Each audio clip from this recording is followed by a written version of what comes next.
છોટાઉદેપુર જિલ્લાના નસવાડી તાલુકાના કપરાલી ગામે કપરાલી ઢસા રૂટ ઉપર ચાલતી બસને રોકીને સ્થાનિક લોકોએ ઉગ્ર વિરોધ નોંધાવ્યો હતો।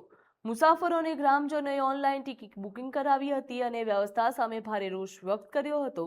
સ્થાનિક લોકોના જણાવ્યા મુજબ છેલ્લા કેટલાય દિવસોથી બસ માટે ઓનલાઈન ટિકિટ બુકિંગ ફરજિયાત જેવી સ્થિતિ સર્જાઈ છે।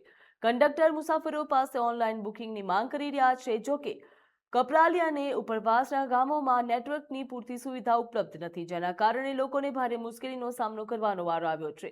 પરિણામે દરરોજ 50 થી 60 જેટલા મુસાફરો બસમાં બેસી શકતા નથી અને આખી રાત રાહ જોવાની ફરજ પડે છે। ખાસ કરીને આદિવાસી સમાજના લોકો કાઠિયાવાડ વિસ્તારમાં મજૂરી કામ માટે જતા હોવાથી તેઓને વધુ મુશ્કેલી વેઠવાનો વારો આવ્યો છે। જ્યાં હાલ સાંજે 7:30 વાગે બસ ચાલતી હોય છે તો 6 વાગ્યા કરવાની માંગ પણ ઉઠી છે।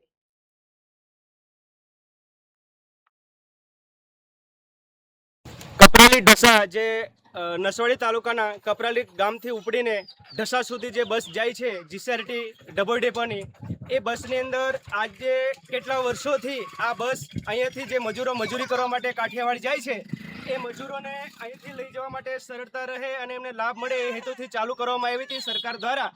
જે આજે 7 દિવસથી અહીંયાથી ઓનલાઈન બુકિંગ ચાલુ કર્યું છે, એના કારણે આજે અમે છે બધા જે મજૂરોને મુશ્કેલી પડી રહી છે એના માટે આજે અહીંયા આવ્યા છે।